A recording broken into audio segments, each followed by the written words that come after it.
এই মুক্তির দিনে, এই ঈদের দিনে, যে দিনের প্রধানতম কাজ হলো নামাজ আদায় করা এবং সদকাতুল ফিতর আদায় করা।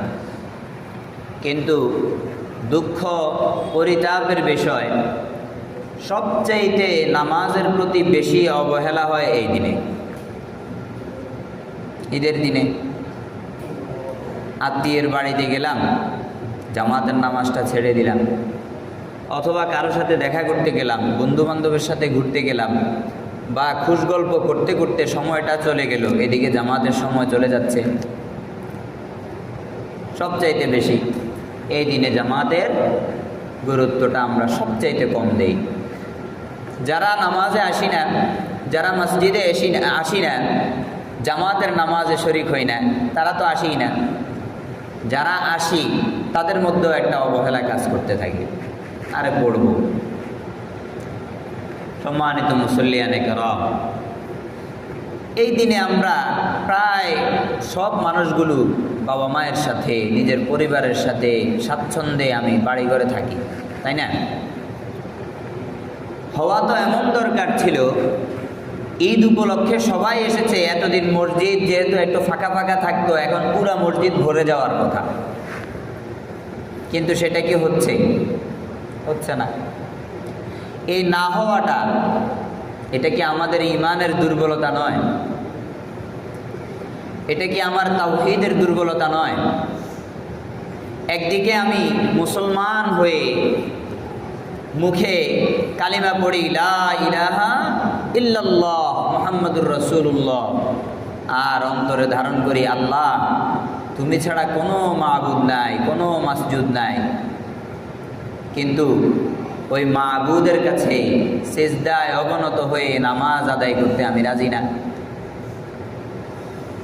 আমি নামাজের সময় বিভিন্ন ধরনের বিভিন্ন শুগুল, বিভিন্ন ব্যস্ততাকে জমিয়ে রাখি। আমার মধ্যে ওই ইশক নাই, ওই মোহাব্বত নেই, ওই ভালোবাসা নেই যে আজান হলেই আমাকে মসজিদে চলে যেতে হবে, আজান হলেই আমাকে মসজিদে চলে যেতে হবে। জুমার দিনের কথা কোরআনুল কারীমের মধ্যে আসছে, ইযা নুদিয়া লিস-সালাহ মিন ইয়াউমিল জুমআ ফাসআউ ইলা যিকরিল্লাহ। বলে যে জুমার জন্য যখন ডাকা হয়ে গেছে, আজান হয়ে গেছে, এখন আর দোকানদারি না, ব্যবসা বাণিজ্য না, এখন মসজিদের দিকে তাড়াতাড়ি দ্রুত বেগে চলো, দেরি করা যাবে না, প্রস্তুতি নিয়ে তাড়াতাড়ি চলো। কিন্তু আমি কি ইমানদারের যে সিফাত আল্লাহ রাব্বুল আলামিন ইমানদারদেরকে যেটা করতে বলেছেন সেটা কি করছি না? এই না করাটা আমার ব্যক্তি জীবনে প্রভাব ফেলছে। আমি একজন বাবা হলে আমার সন্তানাদিদের উপর প্রভাব ফেলছে। আমি একজন স্বামী হিসেবে আমার স্ত্রীর প্রতি এটার প্রভাব আছে না নাই? স্ত্রী বলবে এই লোক তো জামাতের সময় ঘরে বসে বসে ঘুমায়, অথবা ঘরে বসে বসে আড্ডা মারে, মোবাইল টিপে, অন্যান্য কাজগুলো করে, তো স্ত্রীর মধ্যে বদ্দিন ঢুকতেছে কিনা। আমি একজন কর্তা হওয়ার কারণে আমার কর্তৃত্বের জায়গাটা আমি সর্বপ্রথম তো দরকার ছিল আল্লাহর আনুগত্যের মাধ্যমে শুরু করা, আমি তো সেটা পারি নাই। আর এই না পারাটা ভুগতেছে কে? আমার পরিবার, আমার স্ত্রী, আমার বাবা, আমার সন্তানাদি। এই দুর্বলতা কিভাবে কাটবে? আমি কি এইভাবে আমার জীবন পার করে দেব? যেখানে আল্লাহ রাব্বুল আলামিন নামাজের জন্য এত বেশি গুরুত্ব দিয়েছেন, জুমার দিন যখন আজান হয়ে যাবে এরপরে বেচা কিনা, অন্যান্য কাজকর্মে লিপ্ত হওয়া, এটাকে ফুকাহায়ে কেরাম মাকরুহে তাহরিমি পর্যায়ের বলেছেন, কেউ কেউ হারাম বলেছেন। ওই সময়ের বেচা কিনাটা কি, কাজটা হারাম বলেছেন কেউ কেউ। এত জঘন্যভাবে ফুকাহায়ে কেরাম এটার ব্যাখ্যা করেছেন, এত কঠোরতার সুরে ফুকাহায়ে কেরাম আমাদেরকে সতর্ক করেছেন। এরপরেও আমরা নামাজের জন্য একবারে শেষ মুহূর্তে আসি দাঁড়াই। আমাদের অনেক বাইরে খুতবাও শুনে না, অবহেলা। ঈদের দিন, ঈদের নামাজের মধ্যে, ঈদের নামাজটা হলো একটা রূহ, প্রাণ। সেই দিন আমি আমার বাচ্চা, আমার ছোট বাচ্চা, আমার অমুক তমুক, এদেরকে নিয়ে ঘুরতে ঘুরতে মাল সামানা কিনে দিতে দিতে দেখা যায় যে আমার ঈদের জামাতটা ছুটে গেছে। হয় কি হয় না? এই যে জামাতের প্রতি গুরুত্বহীনতা, আমার যে অবহেলা, এই অবহেলা কি দিন দিন আমাকে অধপতনের দিকে নিয়ে যাচ্ছে না উন্নতির দ্বার উন্মুক্ত করছে? অধপতনের দিকে নিয়ে যাচ্ছে, অধপতনের দিকে নিয়ে যাচ্ছে। বয়ান আগের চেয়ে বেশি হচ্ছে না? হেদায়েতের পথ পন্থা, এখন তো ইউটিউব খুললেই বহু আমার পছন্দের বক্তার বয়ান আমি পেয়ে যাচ্ছি, কিন্তু হেদায়েত কতটুকু হচ্ছে? কিন্তু আগের যুগে মুরব্বীরা বলতে পারবেন, একটা মাহফিল হইলে রাত 12টা-1টা পর্যন্ত কিভাবে একবারে ধুম মেরে মানুষ শুনতো মনোযোগের সাথে। বেশি কিছু তো সেখানে বলা হতো না, আমলের কথাই তো বলা হতো নাকি?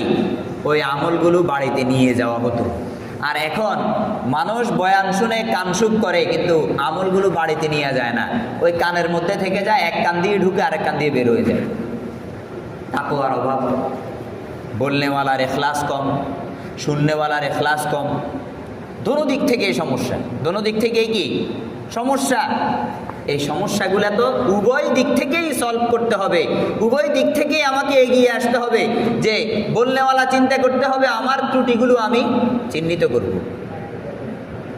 শরঈ মানদণ্ডে কোন ত্রুটি যদি আমার ধরা খায় যে এটা শরীয়তে সুন্দর জিনিস না, কোনো একজন ব্যক্তি যদি আমাকে বলে দেয়, আমি তাকে উপকারী মনে করব এবং সেটাকে আমি সংশোধন করব। শুননেওয়ালা মনে করতে হবে আমি যে শুনতে আসছি কোরআন ও হাদিসের এই কথাগুলো আমি বাড়িতে নিয়ে যাব, বিবিকে শোনাবো, বাল বাচ্চাকে শোনাবো, আমার পরিবারের উপর আমার যেহেতু কর্তৃত্ব আছে, ওই কর্তৃত্বটা আমি শরিয়াত এবং ইসলামের ভিত্তিতে খাটাবো। কিন্তু আমরা তো, আল্লাহ রাব্বুল আলামিন আমাদেরকে ক্ষমা করুন, আমাদেরকে ক্ষমা করুন, আমাদের কর্তৃত্ব চলে আমাদের বিবিদের গায়ে হাত, আমাদের কর্তৃত্ব চলে গালিগালাজ, নামাজ কায়েম করা, আমার পরিবারকে ইসলাম দিনিয়াত শিক্ষা দেওয়া, এগুলো আমাদের কর্তৃত্বে চলে না। এগুলোতে আমরা এগুলো করি না, আমরা উল্টাটা করি। তো সব কথার মৌলিক একটা কথা হলো, এই যে মুক্তির একটা মুখ্যম সময়, এই সময় আমরা সবচাইতে বেশি নামাজিরা জামাত তরক করি, আর যারা মাঝে মাঝে কাজা নামাজ হইলেও করতাম, এরা নামাজে তরক করে দিই। যারা জামাতের নামাজে আদায় করতাম জামাত, তারা জামাত তরক করি, যারা কাজা হইলেও আদায় করতাম ওরা নামাজটাই ছেড়ে দেয় এই ঈদের দিনে। অথচ আমি গত সপ্তাহে আপনাদেরকে বলেছিলাম, ঈদ কেন ঈদ? ঈদ হলো মুক্তির ঈদ, যেদিন আমাদেরকে অনেক গুনাহগারদেরকে আল্লাহ রাব্বুল আলামিন ক্ষমা করে দিবেন। এই দিন অনেক গুনাহগারদেরকে ক্ষমা করে দিবেন। ও ভাই, আরেকজনের কথা আমি যখন চিন্তা করি, আরেকজনের বিষয় যখন আমি আলোচনা করি, এর আগে কি আমার গেরিবানের মধ্যে আমি ঝেঁকে দেখা দরকার না? আমার নিজের মধ্যে কি আছে না আছে এটা কি দেখা দরকার না? আল্লাহ রাব্বুল আলামিনের কাছে আমরা ব্রত হব। আল্লাহ কোরআনুল কারীমের মধ্যে আয়াত এসেছে, আল্লাহ রাব্বুল আলামিন আয়াত নাজিল করেছেন, বলে হাফিজু আলাস সালাওয়াত, হাফিজু আলাস সালাওয়াত, বলে নামাজের প্রতি যত্নবান হও, নামাজের প্রতি যত্নবান হও। 5 ওয়াক্ত নামাজ, এই নামাজগুলোর প্রতি যদি আমি যত্নবান না হই, তাহলে আল্লাহর আমরের যে আল্লাহ যে আদেশ করেছেন, এটি কি আল্লাহ অনুরোধ করছেন? এটা আল্লাহ রাব্বুল আলামিন আদেশ করছেন। আর এই আদেশ যে ব্যক্তি জীবনে লঙ্ঘন করে, পারিবারিক জীবনে লঙ্ঘন করে, তার কোনো নিস্তার নাই। হযরত আব্দুল্লাহ ইবনে মাসউদ রাদিয়াল্লাহু তাআলা আনহু নবী পাক সাল্লাল্লাহু আলাইহি সাল্লামকে জিজ্ঞাসা করছে, বলে ইয়া রাসূলুল্লাহ আইয়ুল আমালি আফদল, আমল সমূহের মধ্যে সবচাইতে সর্বাধিক গুরুত্বপূর্ণ ও আহাম্মিয়াত রাখে, বেশি উত্তম আমল কোনটি? রাসূলুল্লাহ সাল্লাল্লাহু আলাইহি সাল্লাম বলে, আব্দুল্লাহ as-salatu ala waqtiha, আমল সমূহের মধ্যে সর্বাধিক উত্তম আমল হলো নামাজ তার সময় মতো আদায় করা, নামাজ তার সময় মতো আদায় করা। যেই সমস্ত নামাজের মুস্তাহাব সময় আছে ওগুলো ছাড়া বাকিগুলোকে আউয়াল ওয়াক্তে আদায় করা, এটা হলো মুস্তাহাব সময়। কথা কি বুঝাইতে পারছি? যেমন ফজরের জামাত একটু ইসফার করে পড়া, আলোকিত করে পড়া, এটা মুস্তাহাব। কিন্তু জোহরের নামাজ গরমকালে একটু ঠান্ডা করে পড়া, কথা বুঝাইতে পারছি? অর্থাৎ গরমকালে সূর্যটা যখন একটু ঠান্ডা হয়, পশ্চিম আকাশের দিকে একটু একটু যায়, তখন গিয়ে পড়া। হ্যাঁ, আবার শীতকালে জোহরের নামাজটা তাড়াতাড়ি পড়া, জোহরের নামাজটা তাড়াতাড়ি পড়া, আসরের নামাজটা আউয়াল ওয়াক্তে আদায় করা, মাগরিবের নামাজটা আউয়াল ওয়াক্তে আদায় করা মানে তাড়াতাড়ি আদায় করে ফেলা, তারপরে এশারের নামাজটা রাতের 1/3 দেরি করে তারপরে পড়া, এগুলো হচ্ছে মুস্তাহাব, এগুলো হচ্ছে মুস্তাহাব সময়। তো এখানে নামাজকে তার সময় মতো আদায় করার অর্থ হলো কোনো নামাজকে কাজা না করা। এরপর একজন মুমিন চিন্তা করবে আমার নামাজ কাজা হচ্ছে না, তো আমি আসরের নামাজ আসরের সময়েই পড়ছি কিনা, নিজেকে সুয়াল করতে হবে। হ্যাঁ পড়ছি, তাহলে আমি আসরের নামাজ আসরের সময়ে পড়ছি, তো ত্রুটি কোথায়? ত্রুটি হলো আমি জামাতে শরীক হতে পারিনি। ত্রুটি কোথায়? ত্রুটি হলো আসরের জামাত মুস্তাহাব ওয়াক্তে আমি পড়তে পারিনি। ত্রুটি হলো জোহরের জামাত আমি মুস্তাহাব ওয়াক্তে আমি পড়তে পারি নাই। যদি মসজিদের জামাতে শরীক হয়ে যেতাম তাহলে আমার সমস্ত হুকুকগুলো নামাজের সাথে আদায় হয়ে যেত, কিন্তু আমি সেটা পারি নাই, এটা আমার ত্রুটি। এই ত্রুটিটাকে চিহ্নিত করতে হবে। এটাকে যদি আমি চিহ্নিত না করি আমার জীবন চলে যাবে 70-80 বছর, 90 বছরের হায়াত আমার কোনো কাজে আসবে না। কারণ নামাজ তো হলো অ্যান্টিবায়োটিক ওষুধ, এই ওষুধটা কাজ করবেই।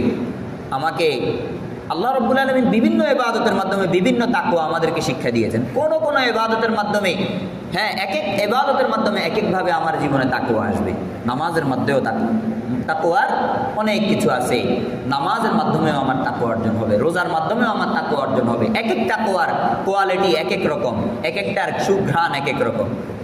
আল্লাহু আকবার। তো এই যে নামাজটাকে তার সময় মতো আদায় করা, আল্লাহ রাব্বুল আলামিন আমাকে নামাজটাকে অ্যান্টিবায়োটিক ওষুধের মতো দিয়েছেন, তাকওয়ার জন্য কাজ করে এই নামাজ।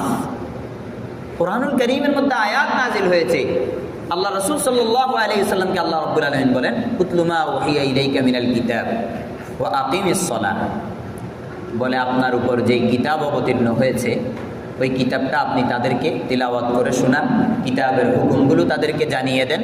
আকিমিস সালাহ, নামাজ কায়েম করুন। নামাজ কেন কায়েম করতে হবে? আচ্ছা, আরেকটা কথা হচ্ছে যে নামাজ কায়েম মানে কি? নামাজ কায়েম হলো একজন ব্যক্তি জীবনে শুধু নামাজ পড়া এরকম না। নামাজ কায়েমের অর্থ হচ্ছে নামাজের যতগুলো হক আছে, রুকু, সেজদা, কেরাত, এগুলোকে ধীরস্থিরতার সাথে সুন্দরভাবে আদায় করা এবং প্রত্যেকটা রোকনকে সুন্দর ধীরস্থিরতার সাথে খুজু বিনম্র চিত্তে আল্লাহর কাছে দাঁড়ানো, হ্যাঁ জামাতের সহিত নামাজগুলো আদায় করা, এটা হলো নামাজ কায়েম করা। এটা হলো কি? নামাজ কায়েম করা। আমি মসজিদে আসলাম, হ্যাঁ সেজদায় গেলাম আর উঠলাম, এটা নামাজ কায়েম করা না, এটা নামাজের কিনা সৌন্দর্য না। মুফাসসিরিনে কেরাম লিখেছেন নামাজ কায়েম করার অর্থ হলো নামাজকে তার সমস্ত হকগুলো দিয়ে আদায় করা।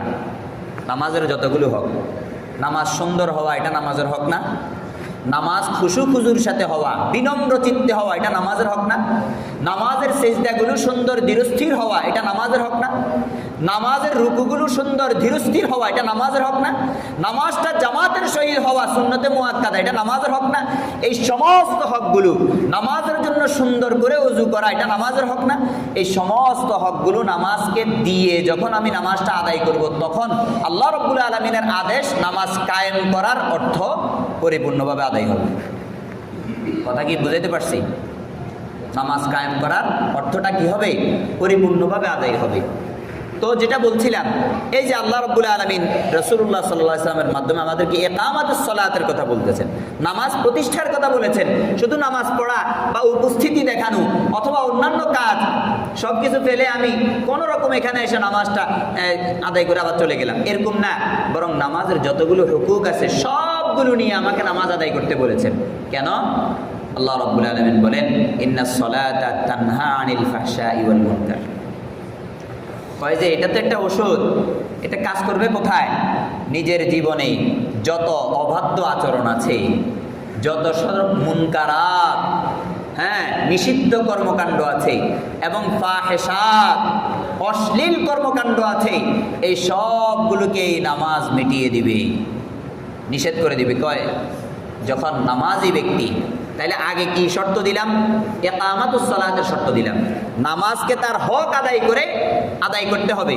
যদি আমি নামাজকে তার হক আদায় করি, নামাজ যেইভাবে আদায় করার কথা, সুন্দরভাবে ওযু করা, জামাতে শরীক হওয়া, রুকুগুলো সুন্দরভাবে করা, সিজদাগুলো সুন্দরভাবে করা, কেরাতটাকে বিশুদ্ধভাবে তিলাওয়াত করা, কেরাতটাকে যেইভাবে তিলাওয়াত করার কথা আছে সেইভাবে তিলাওয়াত করা, নামাজের মধ্যে ছোট্ট ছোট্ট মাকরুহাত থেকে বেঁচে থাকা, নামাজের মধ্যে ছোট্ট ছোট্ট অনুত্তম কাজগুলো থেকে বেঁচে থাকা, এই সমস্ত বিষয়গুলো যদি আমি নামাজকে হক হিসেবে দিতে পারি, আল্লাহ বলতেছে তাহলে এই নামাজ আমার জীবনের মন্দাচার সরিয়ে দিবে, এই নামাজ আমার জীবনের অশ্লীলতা সরিয়ে দিবে, আমাকে সুদখোর হওয়া থেকে বাধা প্রদান করবে, আমাকে মানুষের মাল সম্পদকে আত্মসাৎ করা থেকে বাধা প্রদান করবে, আমাকে মানুষের সাথে দুর্ব্যবহার করা থেকে বাধা প্রদান করবে, গীবত থেকে বাধা প্রদান করবে, তাকাব্বুর থেকে বাধা প্রদান করবে, হিংসা থেকে বাধা প্রদান করবে। কোন নামাজ এটা? যেই নামাজের এই কোয়ালিটি আছে, যেই নামাজের মধ্যে আমি ছোট্ট ছোট্ট মাকরুহ কাজগুলা থেকেও বেঁচেছি, ছোট্ট ছোট্ট মাকরুহ কাজগুলা থেকেও কি করেছি? বেঁচেছি। আর সে জায়গায় আমি যদি জামাতে তরক করে দিই, তাহলে নামাজের কত বড় হক পালন আদায় করলাম না? চিন্তা করছেন? একবারে মাকরুহ তাহরিমি পর্যায়ের কাজ করে থুইয়া রাখলাম, এরপরে আমার এই নামাজ, বলেন তো, বলে হুজুর আমি নামাজ আদায় করি, তো আমার নামাজ কেন আমাকে খারাপ কাজ থেকে ফিরায় না? বলে যে আমি তো নামাজের হক আদায় করি না। কি করি না? হক আদায় করি না। আজকে যদি আমি নামাজের হক আদায় করতাম, নামাজও আমার হক আদায় করত।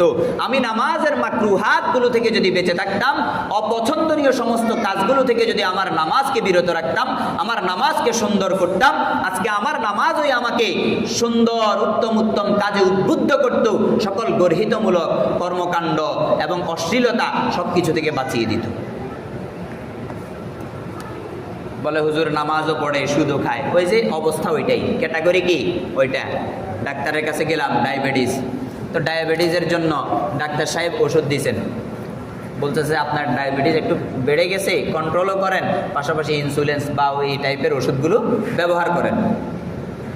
কথা কি বুঝাইতে পারছি? এখন আপনি চিন্তা করেন, একজন ডায়াবেটিসের রুগীকে আপনি জিজ্ঞাসা করেন তো ইনসুলিন নিলে কি ডায়াবেটিস কমে যায়? কথা বলে না। সাথে সাথে আমি সুগার খেলাম, হ্যাঁ, হাঁটাহাঁটি করলাম না, এক জায়গায় বসে থাকলাম, এগুলো করে আমি ওষুধ দিয়ে কতটুকু নিয়ন্ত্রণ করতে পারবো এটাকে? বলেন, পারবেন? পারা সম্ভব? শুধু কি ডায়াবেটিস? জ্বর হয়েছে, ঠান্ডা না লাগানো, নিজেকে একটু উষ্ণ জায়গায় রাখা, হ্যাঁ, আবার অধিকতর গরম যেন না লাগে, ঘামিয়ে গেলে ঘামগুলোকে মুছে ফেলা। ডাক্তাররা এগুলো সতর্ক করে কি করে না? হ্যাঁ। তো এক ব্যক্তি হসপিটালে গেল, ডাক্তারের থেকে ওষুধ আনলো, ওষুধ আনার পর 3 দিন 4 দিন 5 দিন 7 দিন পর্যন্ত খেলো, খাওয়ার পর জ্বর ভালো হয় না। গেল ডাক্তার সাহেবের কাছে, হ্যাঁ আপনি ওষুধ দিয়েছেন, ওষুধ কেন কাজ করে না? বলে আমি ওষুধ তো দিয়েছি, ওষুধ তো কাজ করবে, আপনি ওষুধটা ব্যবহার করছেন কিভাবে? আমি তো ওষুধ খাইছি, আমার দায়িত্ব তো আমি পালন করছি। আরও তো দায়িত্ব আপনাকে সাথে সাথে দিয়েছিলাম যে জ্বর হলে আপনার ঘামগুলো আসলে ঘামগুলো মুছে ফেলবেন, গাটাকে একটু শীতল রাখার চেষ্টা করবেন, আবার অধিক ঠান্ডা যেন না লাগে ওরকম জায়গায় থাকবেন। কিছু বাস বিচার দিছিলাম কিনা? হ্যাঁ এগুলো তো দিছেন। তো এগুলো করছেন, তো এগুলো করার সময় আছে নাকি? তাহলে আপনার ওষুধ কিভাবে কাজ করবে? এই ওষুধটার কাজ করার জন্য আপনাকে তো আমি আগে বিধান দিয়ে দিয়েছি, এই ওষুধটার কাজ করার জন্য আপনাকে তো আগে সতর্কতামূলক বার্তা দিয়ে দিয়েছি যে এইভাবে সতর্ক থাকলে আমার ওষুধ এইভাবে কাজ করবে।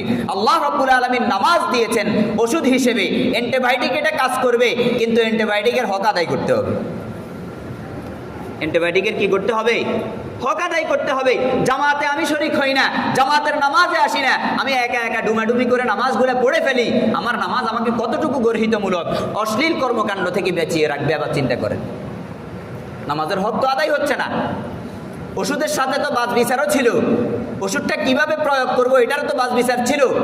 অ্যান্টিবায়োটিক অনেকগুলো গুঁড়ো ওষুধ আছে যেগুলো আমরা বাচ্চাদেরকে আহার করাই, পান করাই, এগুলোকে এসে আবার পানি দিয়ে মিলাতে হয়। এখন আমি গুঁড়া ওষুধকে পানি দিয়ে মিলালাম না, বরং আমি চামচ কেটে কেটে ওই গুঁড়াগুলো তাকে খাইয়ে দিলাম, তার তো শ্বাস এটকে মারাও যেতে পারে কি পারে না? তো নামাজ যেইভাবে যেই পদ্ধতিতে আল্লাহ বলেছেন ওইভাবে ওই পদ্ধতিতে ওই হকগুলো আদায় করে, ওই সুন্নাহগুলো আদায় করে, ওই মাকরুহাত সমূহ থেকে বেঁচে থেকে নামাজের প্রত্যেকটা ছোট বড় গুরুত্বপূর্ণ কাজগুলো করার সাথে সাথে অগুরুত্বপূর্ণ নয় কিন্তু ছোট এমন সমস্ত কাজগুলো করার পর আল্লাহ রাব্বুল আলামিন আমাকে মানহিয়াত থেকে বাঁচিয়ে রাখবেন, আমাকে অশ্লীলতা থেকে বাঁচিয়ে রাখবেন। কথা কি বুঝাইতে পারছি? এবার আসেন সমাজের মধ্যে যেই চিত্র, এই চিত্রটার একটা পর্যবেক্ষণ করেন। চিত্রটার একটা কি করেন? পর্যবেক্ষণ করেন। পর্যবেক্ষণ কেমন? 100 জন মুসল্লি আসলো। এখন 100 জন কার অন্তরের কি অবস্থা এটা তো আমি জানি না। আমি জানি, আপনি জানেন। কেউ কারো অন্তরের অবস্থা জানে না, কিন্তু আপনি আপনার অন্তরের অবস্থা জানেন তো? আপনি নিজেকে প্রশ্ন করেন তো, আমি নামাজের সমস্ত হক আদায় করছি কিনা? আমি যে নামাজি, আমি যে 5 ওয়াক্ত নামাজি, 5 ওয়াক্ত নামাজে আমি আসি, আমি নিজের হক আদায় করছি কিনা? এমন তো না যে আমি নামাজে দাঁড়াইলাম আবার ওই দিক দিয়ে আমার গুনাহ হচ্ছে, আমি দাঁড়িয়ে ছাঁচা। গুনাহ কিন্তু কবিরা গুনাহ। অনেকে জানি না, অনেকে মানি না, জেনেও মানি না। কথা বুঝে আসছে? তারপরে আমার পরিপাটি কেমন, আমার পবিত্রতা কেমন, আমি কি পবিত্রতা 100? নিজেকে প্রশ্ন করেন। আমিও নিজেকে প্রশ্ন করি। একে অপরকে প্রশ্ন করার থেকে নিজেকে নিজে প্রশ্ন করেন। আগে নিজের মধ্যে পরিবর্তন আসেন। জবাবদিহিতার জায়গা যখন আপনার নিজের অন্তর হবে, আপনার থেকে গীবত চলে যাবে, তাকাব্বুর চলে যাবে, অহংকার চলে যাবে, নামাজে আপনার মনোযোগ বসে যাবে। কারণ জবাবদিহিতা এখন তো কি নিজের মধ্যে, নিজেকে নিজের জবাব দিতে হচ্ছে। কারণ কি আল্লাহর কাছে আমাকে লজ্জিত হতে হচ্ছে। এবার নিজেকে প্রশ্ন করেন, নামাজের মধ্যে আমি কেরাতকে সহিশুদ্ধভাবে আদায় করছি কিনা? যদি না করে থাকি, আমার কেরাত সহিশুদ্ধ হওয়ার জন্য আমি কি পদক্ষেপ গ্রহণ করেছি? বলেন। আমিও আমাকে প্রশ্ন করি, আপনারাও আপনাদেরকে প্রশ্ন করেন। করছেন? নামাজের মধ্যে আমার নামাজ কেন আমাকে অশ্লীলতা থেকে, মন্দাচার থেকে সরায় না? এবার বলেন, আপনি আপনার নামাজকে কতটুকু সেফটি দিতে পেরেছেন, কতটুকু নিরাপত্তা দিতে পেরেছেন? বলেন। সূরা ফাতিহাটা 100-100-এর 100 আমি নামাজের মধ্যে যেইভাবে পড়া দরকার সহি শুদ্ধ তিলাওয়াত পারছি কিনা? প্রশ্ন করেন। 70-80 বছর আমার হায়াত হয়ে গেছে, জিজ্ঞাসা করলে কোরআনুল কারীমকে আমি নাজেরা দেখে দেখে পড়তে পারি না। এই হায়াত দিয়ে আমি কি করব বলেন? আবার গর্ব করে বলি আমি আমার ছেলে মেয়েদেরকে অমুক জায়গায় উঠাইয়া দিছি, তমুক জায়গায় উঠাই দিছি। এটা তো দুনিয়া। আখেরাতের জন্য আমি কি নিয়ে যাব? যখন বন্ধু বান্ধব নিয়ে আমরা গর্ব করি, যেমন আমারও গর্ব আছে, আমি আমার সন্তানকে নিয়ে গর্ব করি না? করি তো। এই গর্বটা হলে 100-এর 100 দিতে পারতাম। কখন? যখন আমি আমার ছেলে মেয়েদেরকে দ্বীনি শিক্ষায় শিক্ষিত করে উন্নীত এক জীবন দান করেছি, যেই জীবন দিয়ে সে নামাজ পড়লে নামাজের হক আদায় হয়, সে রোজা পালন করলে রোজার হক আদায় হয়, সে হজ করলে হজের হক আদায় হয়, সে যাকাত আদায় করলে যাকাতের সমস্ত গুরুত্বপূর্ণ মাসালা মানতে পারে। এরকম একটা জীবন আমি আমার জীবন আমার ছেলে মেয়েকে দিতে পারছি কিনা? নিজেকে নিজে প্রশ্ন করেন। তারপরে আমার গর্বের জায়গা, ঠিক আছে না? এরপরে দুনিয়ায় আমার ছেলে কি ইঞ্জিনিয়ার হলো, ডাক্তার হলো, নাকি অনেক বড় জজ ব্যারিস্টার হলো, এটা তো দুনিয়াবি সফলতা। এটা কি দুনিয়াবি সফলতা? কিন্তু অনন্তকালের যে জীবন, এই জীবনের জন্য আমার যেই বাচ্চা, আমার যেই শিশু সন্তান, তাকে আমি কতটুকু প্রস্তুত করেছি?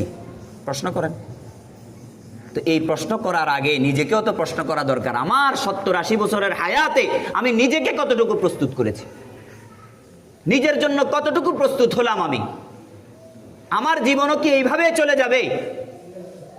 70 বছর হয়ে গেছে, যখন চিন্তা করি কোরআনুল কারীমটা এখনো আমি সহি শুদ্ধভাবে তিলাওয়াত করতে পারি না। ও আমার প্রিয় ভাই, 12 বছরের পর থেকে নিয়ে আপনি যদি আপনার জীবনের প্রত্যেকটা মুহূর্ত আপনি গণনা করেন, আপনার 58 বছরের মতো হায়াত যেটা পেয়েছেন, এই 58 বছরেও কি আপনার একটুও সময় হয়নি কোরআনুল কারীমকে শুদ্ধ করা? হয় নাই? 58 বছরের হায়াতের মধ্যে সময় তো ছিল। আমার জীবনটাকে আমি কোথায় কাটালাম? আমার নামাজকে আমি সুনিপুণ জায়গায় আমি রাখতে পারলাম না, কারণ আমার কেরাত অশুদ্ধ। আর এই অশুদ্ধ কেরাত দিয়ে আমি যতবার নামাজ পড়ছি, আমার নামাজ আমাকে মানহিয়াত, অগুরুত্বপূর্ণ কাজ এবং নিষিদ্ধ কাজ, অশ্লীলতা কোনো কিছু থেকে ফিরাচ্ছে না। কারণ নামাজকে তো আমি সেই কোয়ালিটিফুল বানাতে পারি নাই। নামাজের যেই মজা, ওটা তো আমি নামাজকে দিতে পারি নাই। আবার আরেকজন ব্যক্তি, আমি নিজেকে নিজে বলেন, নিজেকে নিজে বলেন, সবাইকে বাদ দিয়ে দেন। আরে অমুকের দোষ ধরবো, তমুকের দোষ ধরবো, এত হায়াত কোথায় পাবো? আমাকে কি আল্লাহ 1000 বছর হায়াত দিছে? আমার হায়াত সংক্ষিপ্ত। আমাকে 60-70 বছরের হায়াত দেওয়া হয়েছে। এই হায়াতের মধ্যে আমি কার দোষ ধরে বেড়াবো বলেন? নিজের দোষের শেষ নাই। আমি ইমাম, আমার দোষের শেষ নাই। আমি মুসল্লি, আমার দোষের শেষ নাই। আমি নিজেকে নিজে মুহাসাবা করি না, শুধু অমুকের পেছনে তমুকের পেছনে লেগে লেগে আমার সময়গুলো আমি বরবাদ করে দিচ্ছি। আমার নিজের নামাজের সুরক্ষা আমি দিতে পারি না আজ পর্যন্ত। আমার নিজের নামাজকে আমি সেফটি দিতে পারি নাই, হক আদায় করে পড়তে পারি নাই, হয় আমার কোরআন অশুদ্ধ, নাইলে আমি মাসাইল জানি না। নামাজ পড়া যেরকম ফরজ, নামাজের মাসাইল জানা ফরজ না? নামাজের সমস্ত মাসাইল জানা ফরজ কিনা বলেন না?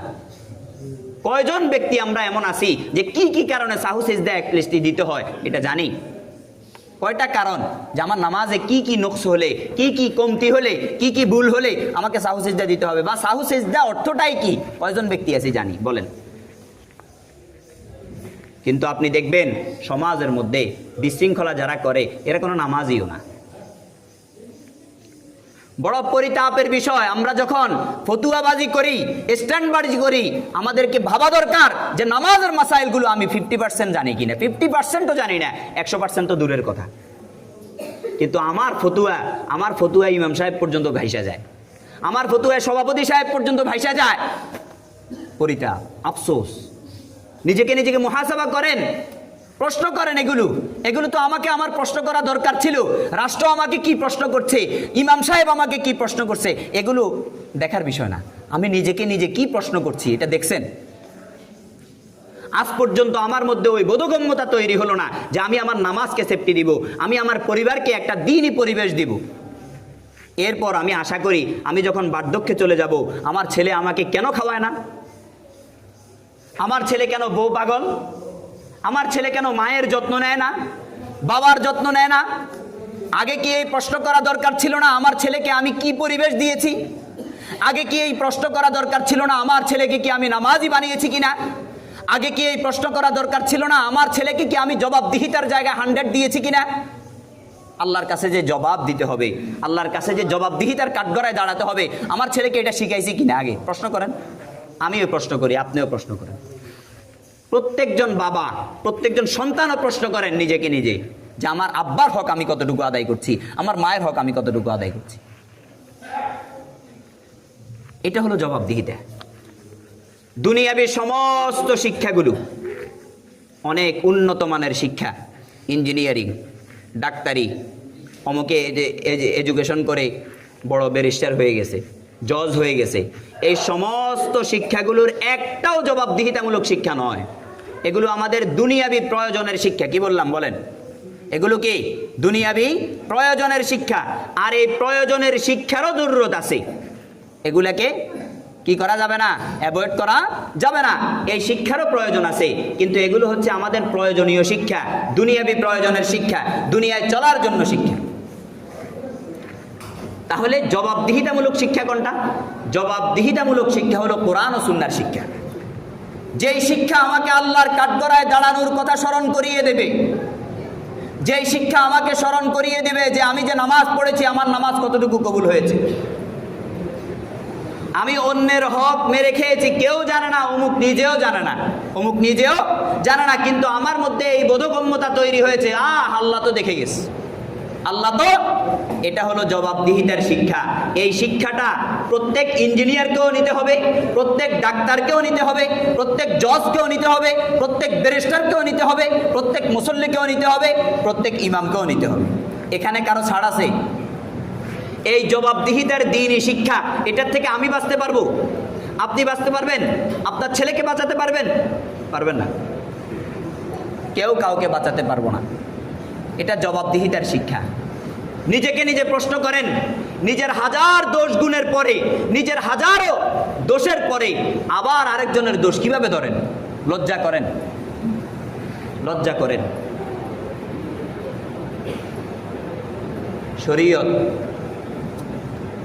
শরীয়তকে মানদণ্ড মানেন, মেনে চলেন, জীবনটা সুন্দর হয়ে যাবে, জীবনটা সুন্দর হয়ে যাবে।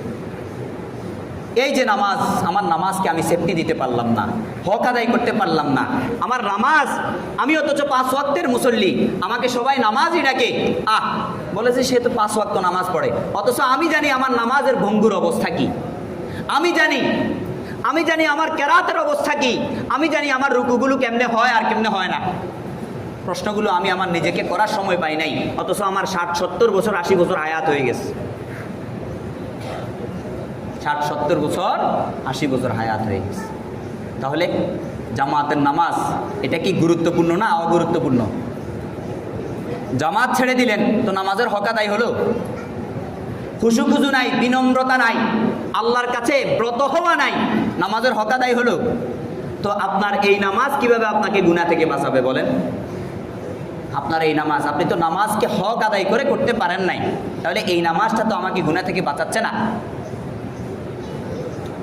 কিন্তু ঠিকই তো আমি আল্লাহকে দোষাচ্ছি যে আমি নামাজ পড়ার পরও কেন আমি গুনাহ ছাড়ি না। এটা কি আল্লাহকে দোষানোর বিষয়, না নিজেকে নিজের দোষানোর বিষয় যে অ্যান্টিবায়োটিক ওষুধ পাই আমি বাসা খাই নাই, যেভাবে চলা দরকার ছিল সেইভাবে চলি নাই? এটা বলার বিষয় ছিল কি ছিল না? হ্যাঁ, এটা বলার বিষয় ছিল, কিন্তু আমি বলতে পারি নাই। তাওহীদের দুর্বলতা, ঈমানের দুর্বলতা। আল্লাহর কাছে জবাবদিহি আমাদের সবাইকে করতে হবে। আল্লাহু আকবার। হযরত জাবের রাদিয়াল্লাহু তাআলা আনহু বলে হুজুর আকরাম সাল্লাল্লাহু আলাইহি সাল্লামকে আমি বলতে শুনেছি, একজন ব্যক্তি অর্থাৎ মুমিন ঈমানদার ব্যক্তি এবং কুফর ও শিরকের মাঝের জায়গাটা হলো নামাজ ছেড়ে দেওয়া। অর্থাৎ একজন ব্যক্তি যখন নামাজটাকে ছেড়ে দেয় তখন সে কুফর শিরকের দিকে অটোমেটিকলি চলে যায়। নামাজকে ছেড়ে দিলে যে নামাজ পড়ে না সে কুফর শিরকের মধ্যে যেতে 1-2 ব্যাপার। কথা বুঝে আসছে? কত জঘন্যতম বিষয়, চিন্তা করছেন? কত কঠোর বাণী। রাসূলুল্লাহ সাল্লাল্লাহু আলাইহি ওয়াসাল্লাম বলতেছেন বাইনার রজুলি ওয়া বাইনাল কুফরি ওয়াশ শিরকি তারকাস সালাহ। ব্যক্তির মাঝে এবং কুফর ও শিরকের মাঝে পার্থক্য হচ্ছে নামাজ ছেড়ে দেওয়া, নামাজ পরিত্যাগ করা। যে নামাজ পরিত্যাগ করতে পারে সে কুফর শিরক যেভাবে সেভাবে করতে পারে, তার দ্বারা এটা সম্ভব। আর যে নামাজকে ছাড়তে পারে না সে কুফুরে শিরকে যেতে বহু চিন্তা করবে। এরপরে মনে করি যে নামাজ আমার সব কিছু ঠিক আছে, আমার কেরাত সহি, আমার সব কিছু সহি, আমি ঘরের মধ্যে পড়ে ফেললে সমস্যা কি? জামাতে গেলাম না। এই যে আমার এই ধারণা, তো আমি যে জামাতে গেলাম না, আমার নামাজের পরিপূর্ণ হক আদায় হলো? হক তো আদায় হলো না। আর হক আদায় না হলে ওই নামাজ কি আমাকে গুনাহ থেকে বাঁচাবে? আল্লাহ রাব্বুল আলামিন আমাদেরকে অনেক কিছু বুঝার তৌফিক দিয়েছেন, কিন্তু এই কথাটা কেন আমরা বুঝি না যে ঈমানের পর সর্বাধিক গুরুত্বপূর্ণ যদি নামাজ হয় তাহলে নামাজের হকগুলোও গুরুত্বপূর্ণ। এটা আমরা বুঝতে চেষ্টা করি না। ইমাম আহমদ ইবনে হাম্বল রাহিমাহুল্লাহ, উনার তো দৃষ্টিভঙ্গি হচ্ছে যে জামাতের সহিত নামাজ পড়া ফরজ। আমাদের হানাফি মাযহাবে কি সুন্নাতে মুআক্কাদা, আর উনার দৃষ্টিভঙ্গি হচ্ছে জামাতের সহিত নামাজ পড়তেই হবে, জামাত ছাড়া নামাজই হবে না। নামাজই হবে না মানে কি? নামাজের কোনো ফায়দাই পাওয়া যাবে না। একাকি নামাজ পড়লে নামাজের দায়িত্ব পালন হবে কিন্তু কোনো ফায়দা পাওয়া যাবে না। উনার দৃষ্টিভঙ্গি এমন, এত কঠোর। তাহলে আবার চিন্তা করছেন আল্লাহ। হযরত মুআয বিন জাবাল রাদিয়াল্লাহু তাআলা আনহু, হুজুর আকরাম সাল্লাল্লাহু আলাইহি সাল্লাম উনাকে যখন পাঠাচ্ছেন তখন বলে, রাসূল সাল্লাল্লাহু আলাইহি সাল্লাম বলে, ইন্নাকা তা'তি কওমান মিন আহলিল কিতাব, বলে মুআয তুমি আহলে কিতাবদের এক সম্প্রদায়ের কাছে যাচ্ছ, তুমি তাদেরকে আগে শাহাদাতু আল্লাহ ইলাহা ইল্লাল্লাহ ওয়া আন্না মুহাম্মাদুর রাসূলুল্লাহ কালিমার দাওয়াত দিবে। কিসের দাওয়াত? কালিমার দাওয়াত দিবে। তারপর যেই কাজটা করবে, যদি তারা তোমার কালিমার দাওয়াত শুনে নেয়, সর্বপ্রথম তুমি যেই কাজটা করবে, আ'লিমহুম আন্নাল্লাহ তাআলা ইফতারাদা আলাইহিম খামসা সালাওয়াত, তাহলে তুমি তাদেরকে শিক্ষা দাও আল্লাহ রাব্বুল আলামিন দিন রাত 24 ঘন্টার মধ্যে তাদের উপর 5 ওয়াক্ত নামাজকে ফরজ করেছেন। তাদের উপর 5 ওয়াক্ত নামাজকে কি করেছেন? তাহলে ঈমানের পর সর্বাধিক গুরুত্বপূর্ণ কাজ কোনটা আসলো? নামাজ। আল্লাহু আকবার। রাসূলুল্লাহ সাল্লাল্লাহু আলাইহি সাল্লাম সাহাবায়ে কেরামদেরকে এইভাবে গুরুত্বের সাথে নামাজগুলোকে উঠাইয়া ধরছেন।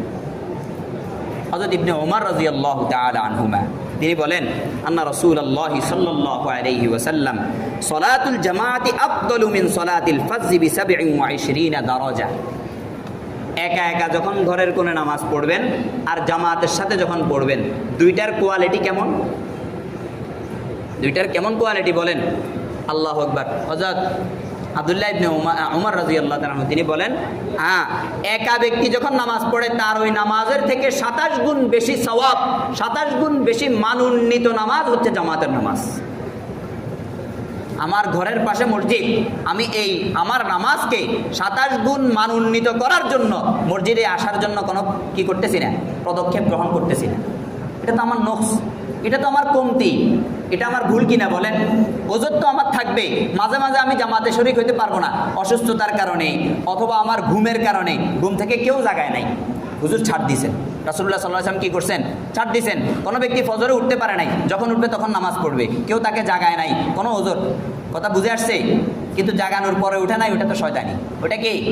ওটা হচ্ছে শয়তানি। তো হুজুর ছাড় দিয়েছেন, কি করছেন? এত ছাড়ের পরেও আমার জামাতের নামাজে গুরুত্ব নাই। জামাতের নামাজ আমার কি গুরুত্ব নাই? তাহলে আবার চিন্তা করেন, আমার নামাজকে আমি 27 গুণ বেশি দরজাত বুলন্দ হোক, আমার নামাজটা মান উন্নতি হোক, এটা আমি চাই না। অথচ আমি মুসলমান, আমি চাই আমার 1 টাকা দিয়ে 5 টাকা হোক, আমি চাই আমার 10 টাকা দিয়ে 100 টাকা হোক, আমি চাই আমার 100 টাকা দিয়ে 1000 টাকা হোক, কিন্তু আমার এক নামাজ দিয়ে 27 নামাজ হোক, এটা আমি চাই না। বোকা, বোকা, আমি বড় বোকা। আমার 1 টাকা দিয়ে 5 টাকা হোক, এটা আমি চাই কতক্ষণের জন্য আমি নিজেও জানি না, হয়তো এই যখন চাইছি তারপরে মারা যাব। বলেন, আরে ভাই বলেন না, যখন চাইলাম তারপরের মিনিটেই হয়তো আমি মারা যাব, আমার ইন্তেকাল হয়ে যাবে।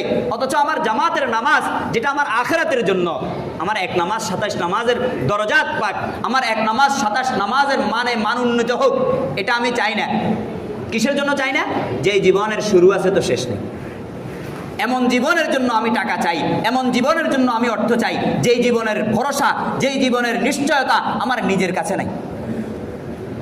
আর ওই জীবনের জন্য কোনো ফায়দা বেনিফিট আমি চাই না। কেমন বোকার বোকা, যেই জীবনের শুরু আছে শেষ নাই।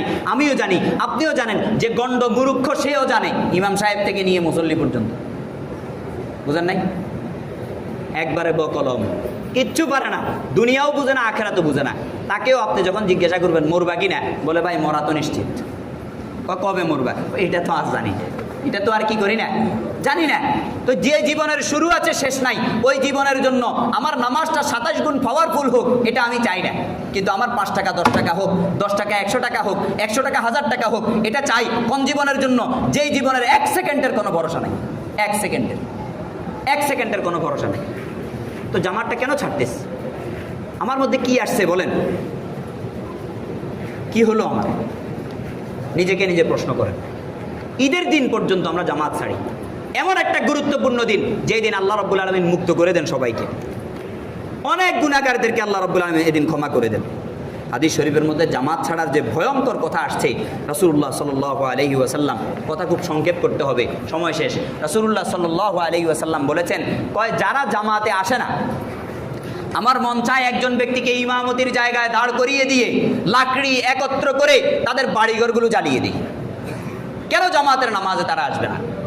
বলে, আমি বাচ্চা এবং মহিলাদের ভয় যদি আমার না হতো, অর্থাৎ ওই ঘরে যাও বাচ্চাও আছে মহিলাও আছে, তাদের জন্য শুধু আমি এই কাজটা করতেছি না। যদি শুধু পুরুষ থাকতো যে জামাতে আসার মতো ব্যক্তি, অথচ জামাতে আসতেছে না, অবশ্যই আমি কি করতাম? তার বাড়িঘর জ্বালাই দিতাম।